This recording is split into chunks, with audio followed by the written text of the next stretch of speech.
So, talk to us a little bit about how companies are collecting data, particularly these days. Oh, it depends on how you want to look at it. I mean, everything's data, right? I mean, the thing about it is that this is an older example, but I'm sure it has to hold. In 2019, more data was collected than every other point in time. So, December Wow. 31st, 2018, all the way to the beginning of recorded history, more data was captured in 2019. Wow. And so that's everything is data. Every point you touch on is data. You'd be surprised what is captured in, if you just, so I put up a video last night for my class, and I took text from that because, Ensemble do a transcript of it. And I was like, oh crap, I'm not going to go through and like check this whole thing because I'm just tired and I didn't want to do it. And so I was like, well, hopefully there's not like a swear word or something, right? Because I'm texting and I mumble a bit. And so I put it in this profanity checker online. It's all it is just a box that just checks text to look for swear words, right? And so I plug it in there. Think about this. That's captured. That data is collected. That data is sold to somebody, right? I don't know what it's for, but just be aware that everything that you do is most likely tracked in one way or another. We both have our cell phones with us.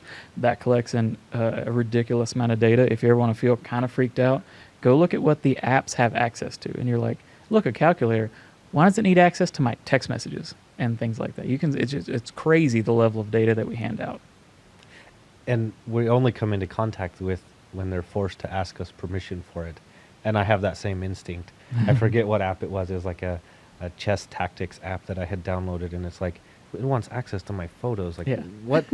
I literally can't fathom a reason that something where it shows me a chess puzzle and I try to solve it in 30 seconds. What does that need with my photos? I don't know. So, Yeah. It is really wild sometimes how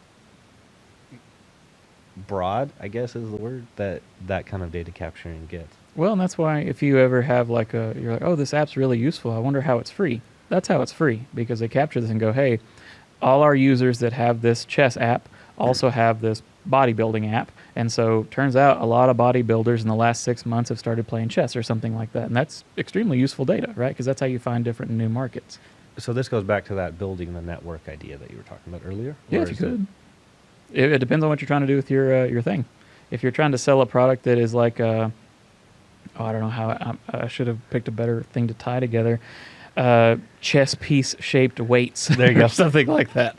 Yeah, you If you're backed trying to yourself get into a that, corner. yeah, that was poor planning. When If you could people do that, take a though. long time to work out, they want to solve chess puzzles between sets, maybe. Yeah, there you go. Which is definitely not an example of what I do. But I mean, something like that. That's how we can figure it out. So we have this chess / bodybuilding theme thing.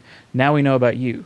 Okay, what other users look like you? And so I'll even take it more macro to another thing. So something that kind of freaked a lot of people out was they were realizing that Facebook was creating ghost people. And so what I mean by ghost people is, let's just say, like my parents don't have a Facebook, but there's enough connections that where there's like a mention or they see a photo of a person that's consistent in my sisters and my pictures, things like that. They were putting together these things that were like pseudo parent A, pseudo parent B, and they were creating even maps off of that.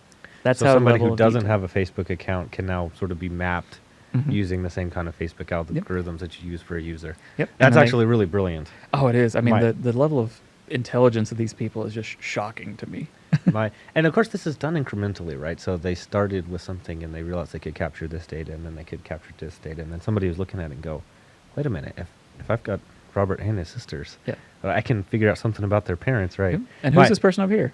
They show up in a lot. Oh, that's probably like an ant or something. And then it refines it slowly, and then you can make up a whole network of literally a fake person.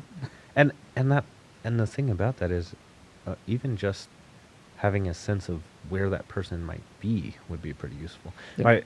My dad would hate this. He's one of those. I won't have a Facebook account because I don't want the privacy violations. But little does he know, He's already got one. Yeah, his kids are ruining it for Getting him. off the grid is impossible.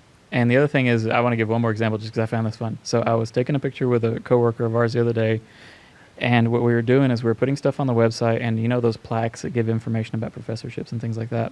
Well, I got a Google Photos notification that said this is person X, and I was like, "That's not a picture of." Oh, it's the person's reflection in the Oh. plaque.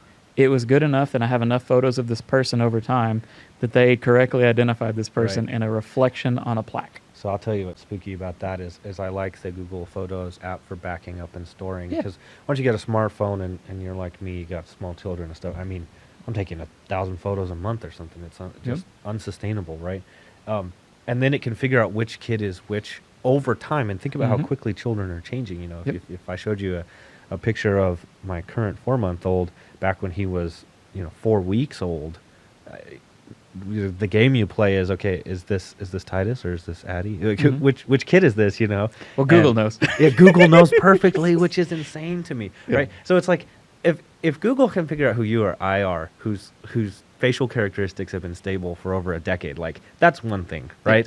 But somebody who like is literally changing by the day, that Google can go, okay, this must be the third child. So have some fun with this. If you don't have Google Photos of yourself from when you're younger, if you just have your like ones that you've taken, scan some pictures and upload them and see how good it does. I'll be curious because I've done that before because I have a family member who sends over group text photos that she finds, and so she'll take pictures of them.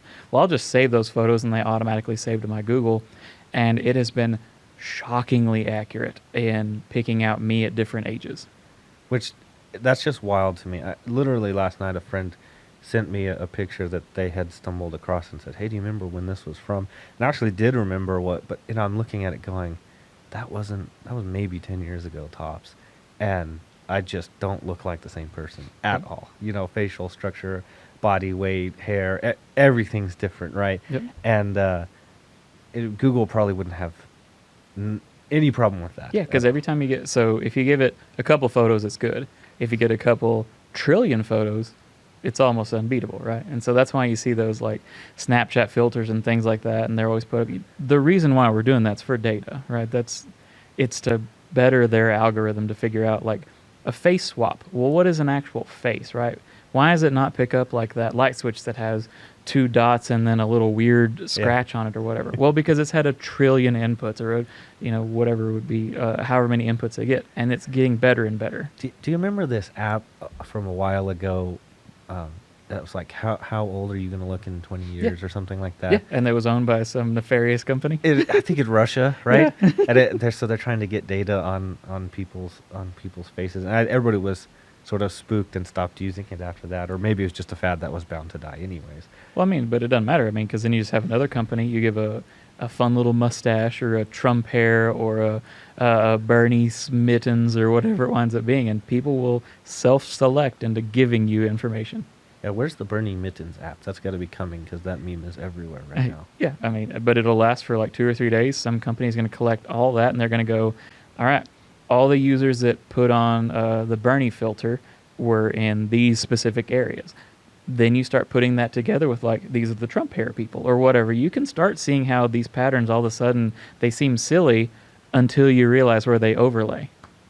And so then you can see how powerful they get. So the reason the polls didn't do so well on the presidential race in 2016 is they're still refining the Snapchat filter. The dankness of the memes. Yeah, exactly. All polls in the future will be dank memes. They're gonna deduce who's winning just by Snapchat filters in the future. That's amazing.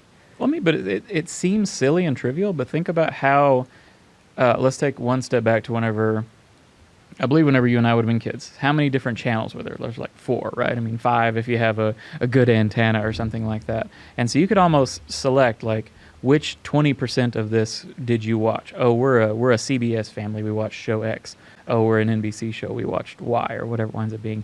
Now we have to get so refined because you can have like, I'm only into hockey and anime or something like that. You can have these very disparate things that may not match up.